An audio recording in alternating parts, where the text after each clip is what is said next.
Hello students, good evening to all of you. So आज का जो हमारा टॉपिक है वो है turning of vehicle on a horizontal circular road. और इसमें भी हमें एक्सप्रेशन फाइंड आउट करना है उस मैक्सिमम वेलोसिटी के लिए कि जिसके साथ चलते हुए गाड़ी जो है सक्सेसफुली सर्कुलर टर्न ले लेगी। सो हमें वी मैक्स के लिए एक्सप्रेशन फाइंड आउट करना है कि what is the maximum velocity for vehicle कि वो सक्सेसफुली एक टर्न ले ले। एक लिमिट निकालनी है हमें कि कितनी इसकी मैक्सिमम लिमिट है, कब तक गाड़ी सक्सेसफुली टर्न ले सकती है, और उसके ऊपर जाएंगे तो नहीं ले पाएगी। वो चीज़ हमें आज यहाँ पर फाइंड आउट करनी है। So students, as we know that कि जब हम सर्कुलर मोशन की बात करते हैं, कोई पार्टिकल या कोई बॉडी जब सर्कुलर मोशन में होती है तो उसे सर्कुलर मोशन में सर्कल में रहने के लिए सेंट्रीपिटल फोर्स की जरूरत होती है। और सेंट्रीपिटल फोर्स का जो एक्सप्रेशन है वो है mv² upon r, where m is the mass of that body or particle, v is the velocity and r is the radius of that circle. So let us suppose ये जो गाड़ी जिस circular path में है उस circular path का जो radius है वो r है। ओके स्टूडेंट्स, हमें फाइंड आउट करना है वी मैक्स के लिए expression. So let us suppose हमारी जो कार है यहाँ पर वो वी मैक्सिमम के साथ चल रही है।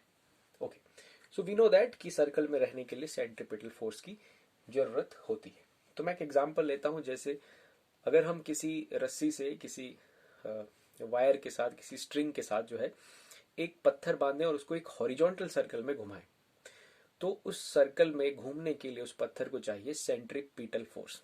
एंड सेंट्रीपिटल फोर्स उसे कहाँ से मिलती है? जो रस्सी में खिंचाव आता है, जो टेंशन आती है, that tension provides the necessary centripetal force. So there is also some force there, कोई एक ऐसी फोर्स होगी यहाँ पर भी जो हमारी गाड़ी को सेंट्रीपिटल फोर्स प्रोवाइड करेगी उस पत्थर की तरह, जैसे वहां पर टेंशन थी वो फोर्स। तो यहाँ वो फोर्स है students, force of static friction. कैसे? बिकॉज जब गाड़ी वी मैक्स के साथ चल रही होगी, मैक्सिमम वेलोसिटी निकाल रहे हैं हम कि उसके ऊपर जाएंगे तो गाड़ी बाहर निकल जाएगी। We are looking for the maximum velocity. तो जब गाड़ी मैक्सिमम वेलोसिटी से टर्न ले रही होगी किसी हॉरिजॉन्टल सर्कुलर पाथ में, तो उस समय गाड़ी की जो टेंडेंसी है वो रोड को लीव करने की है, वो वहां से सीधा बाहर स्ट्रेट लाइन में निकलने की है, रोड को लीव करने की है। तो मतलब लेट अस सपोज ये एक सर्कुलर टर्न है, तो यहाँ पर जब गाड़ी वी मैक्स के साथ है तो उसकी टेंडेंसी ऐसे रोड को लीव करने की है, ना कि सर्कुलर टर्न को लेने की। When it is with V max, जिसको हम अभी निकालेंगे कि कितना हो सकता है वो। तो when vehicle is with V max, it has a tendency to go out, then there comes a static friction. हम स्टैटिक फ्रिक्शन क्यों कह रहे हैं? Because there is no slipping, there is no slipping there, because where there is a point of contact, like these are the tires and this is the road, so at the point of contact of tires and road there is no slipping there. गाड़ी V max के साथ काटेगी, हम expression निकालेंगे इसके साथ वो turn ले रही है ना कि बाहर जा रही है। so there is a friction between the tires, there is a friction between the tires and that is static friction, because गाड़ी जा नहीं रही है वहां से, बाहर नहीं निकल रही है। So there is no slipping between the point of contact of tyres and road. तो इसलिए वहां पर जो फ्रिक्शन प्रेजेंट है वो स्टैटिक फ्रिक्शन प्रेजेंट है। जब गाड़ी चलने लग जाती है, कहीं पर स्लिपिंग स्टार्ट हो जाता है, तो हमारे पास काइनेटिक फ्रिक्शन आ जाता है। सो अभी जा नहीं रही है, so friction is static friction. और if vehicle has a tendency to go out in this direction, so it means that friction acts in the this direction, अंदर की तरफ। So that is F S. और friction static का जो formula होता है वो है mu S normal reaction. So here normal reaction is equal to, like we draw the free body of this R और नीचे की तरफ M G, so we can write mu S M G. So this is the force that is providing us the necessary centripetal force in this case.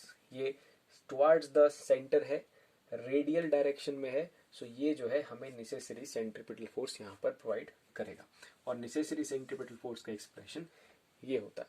So for when we are going to calculate for V max, तो हम maximum static friction जो कि रहता है mu S M G को M V max square upon R के सामने equate कर देंगे। तो यहाँ पर m से m कैंसिल हो जाएगा। क्यों इक्वेट कर रहे हैं? Because this maximum value of static friction is providing us the maximum centripetal force. और यहाँ पर जो वेलोसिटी है वो म्यू मैक्स है, इसके साथ गाड़ी टर्न कर पा रही है, सो मतलब ये इसे प्रोवाइड कर रहा है। सो एम से एम कट जाता यहाँ पर, so we have the expression for V max square and that is equal to mu S R G. So V max is equal to mu S, हमने small R लिया है, ठीक है, इसको हम स्मॉल आर लिख देते हैं रेडियस, ताकि आपको कोई कंफ्यूजन ना हो। So it is mu S R G under root. So students this is the maximum velocity जिसके साथ जो है आपको टर्न लेना है रोड पे, आप सक्सेसफुली टर्न ले पाएंगे।